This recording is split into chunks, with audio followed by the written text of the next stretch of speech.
Bonjour et bienvenue à Bulle de français, le podcast pour améliorer ton français et cultiver ton bien-être.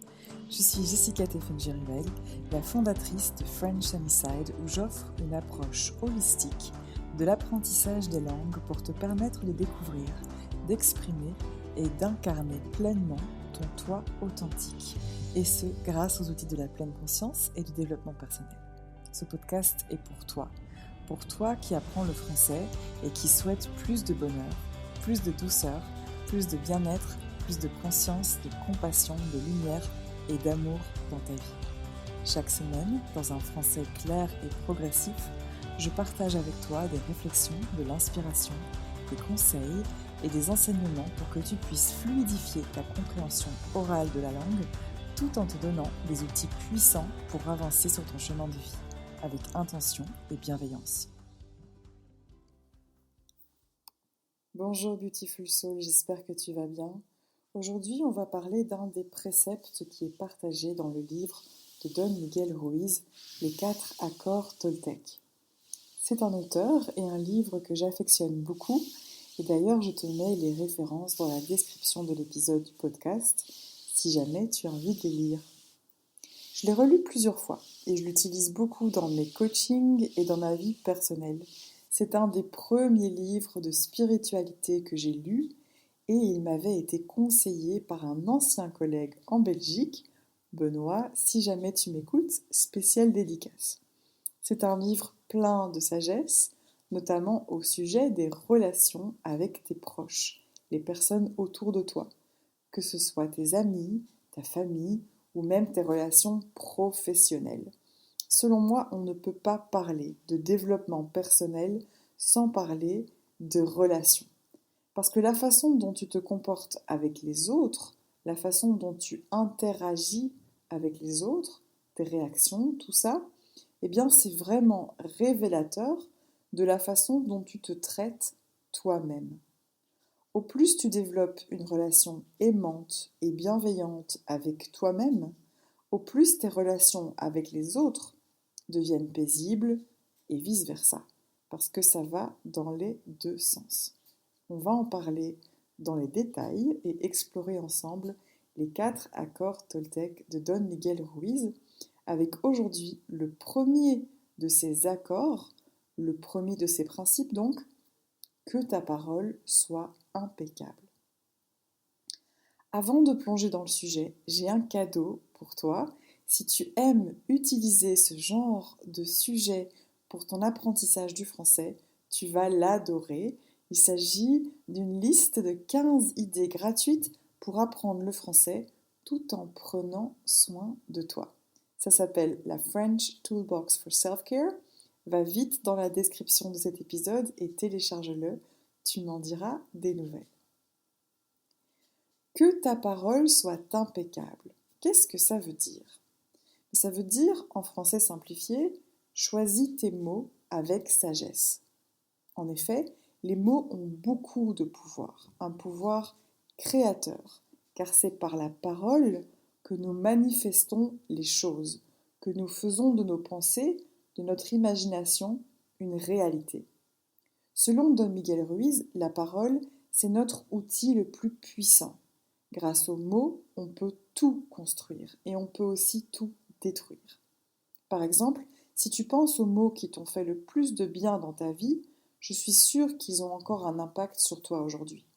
Ce sont des mots comme « je t'aime »,« tu es une personne merveilleuse »,« je sais que tu vas réussir »,« j'ai de la chance de te connaître ». Et c'est pareil pour les mots qui t'ont fait du mal, pour les choses que les personnes t'ont dites dans ta vie adulte ou même dans ton enfance, et qui ont peut-être continué à te faire du mal encore longtemps. Pourquoi les mots sont-ils si puissants ? Imagine que ton esprit est un jardin fertile.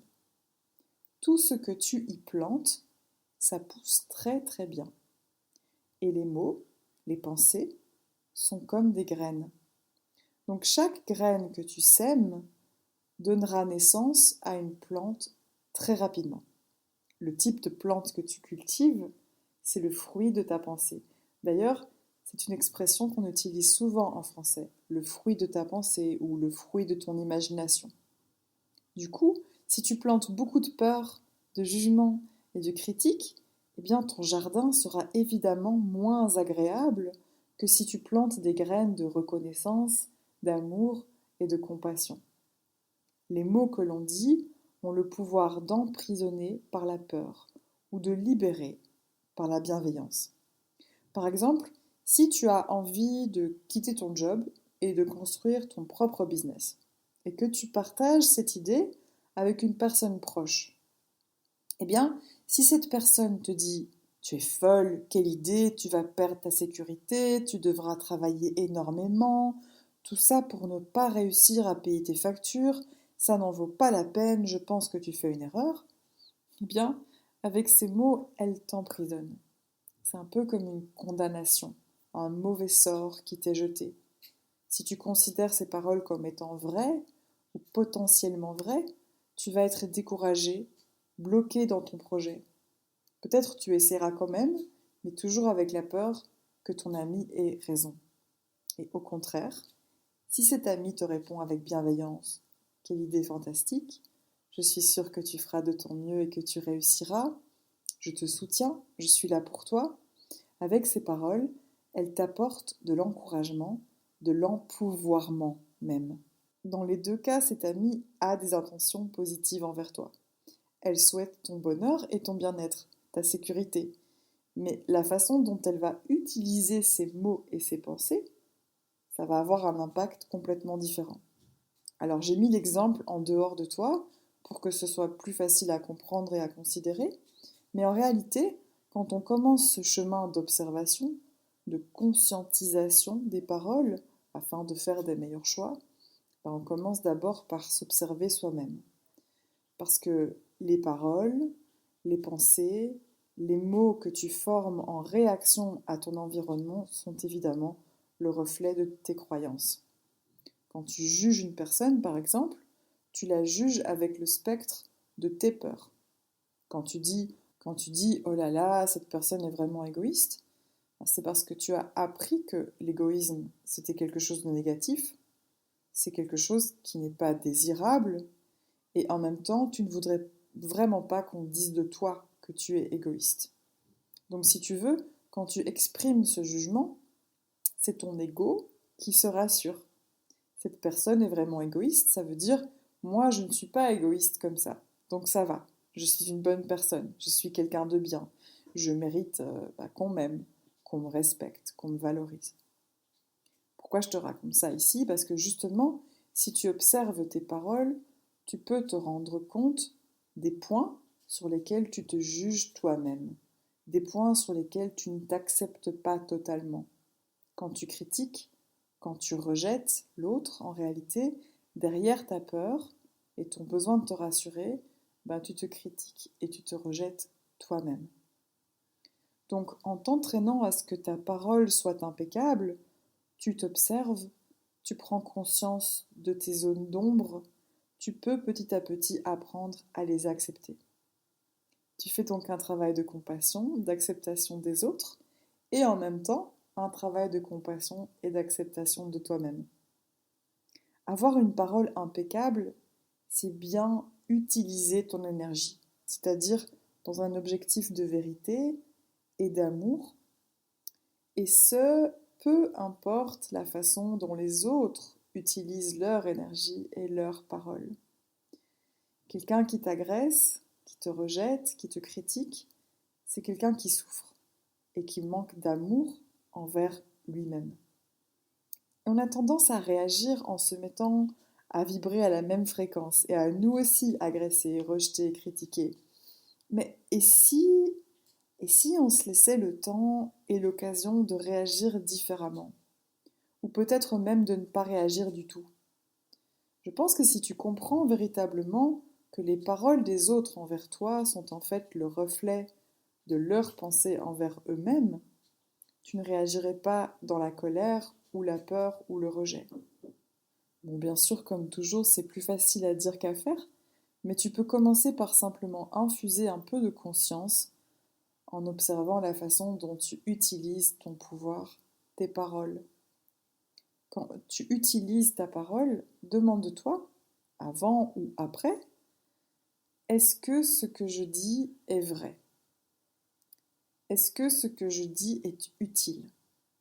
Est-ce que ce que je dis est basé sur l'amour et la bienveillance ou sur la peur et la division? Et bien sûr, ma beauté, quand je parle d'amour et de bienveillance, ça commence toujours par toi. Parce que ça ne veut pas dire que tu dois toujours être douce et gentille avec les autres. Ça ne veut pas dire que tu dois accepter que les autres te traitent mal ou qu'ils te manquent de respect. Seulement dans ces cas-là, encore une fois, tu as le choix de reprendre ton pouvoir, de quitter la situation sans poison émotionnel. Et ça, c'est possible quand tu comprends que les paroles méchantes des autres ne sont pas basées sur la vérité. Tu t'es jamais demandé pourquoi certaines attaques, certaines critiques, certains jugements te font du mal et d'autres non? Pourquoi, par exemple, si je te dis que tu as une horrible voix de sorcière, ça ne te touche pas du tout? Mais parce que c'est impossible pour moi de t'entendre, et donc de juger si tu as une jolie voix ou une horrible voix de sorcière. Donc tu ne me crois pas. Mais si tu chantes sous la douche et que ton amoureux ou ton amoureuse te dit «Ah, tais-toi, tu as une horrible voix de sorcière», ce serait différent, n'est-ce pas? Parce que peut-être que tu croiras ces paroles. En fait, comme le souligne Don Miguel Ruiz dans son livre, tout ça c'est une question d'être d'accord ou non avec les jugements et les critiques des autres. Si tu crois ce que les autres pensent de toi, si tu es d'accord avec leurs pensées, l'image qu'ils ont de toi, eh ben, tu en fais une croyance personnelle. Tu en tires des conclusions sur toi-même, des croyances négatives et limitantes. Le tout est de comprendre que les critiques et les jugements qu'on exprime ne sont en réalité que le reflet de l'auto-jugement de chacun. Finalement, absolument rien n'est personnel. Mais ça, c'est le deuxième accord Toltec qu'on explorera ensemble la semaine prochaine. Et voilà pour aujourd'hui. J'espère que ça t'a plu. Si c'est le cas, laisse-moi un petit commentaire ou viens m'acheter un café sur Buy Me a Coffee. Ça me ferait vraiment plaisir. C'est aussi là que tu trouveras les retranscriptions de chaque épisode, ce qui est super utile pour améliorer ta compréhension orale et ta prononciation. Si tu souhaites améliorer ton français cette année et tu aimes mon approche, n'oublie pas de télécharger gratuitement ta French Toolbox for Self-Care. Et puis finalement, un grand merci d'avoir passé ce petit moment avec moi. Merci pour ton temps et pour ton attention. J'ai hâte de te retrouver pour le prochain épisode. Et d'ici là, prends soin de toi. Je te souhaite une belle semaine remplie de paix et de lumière.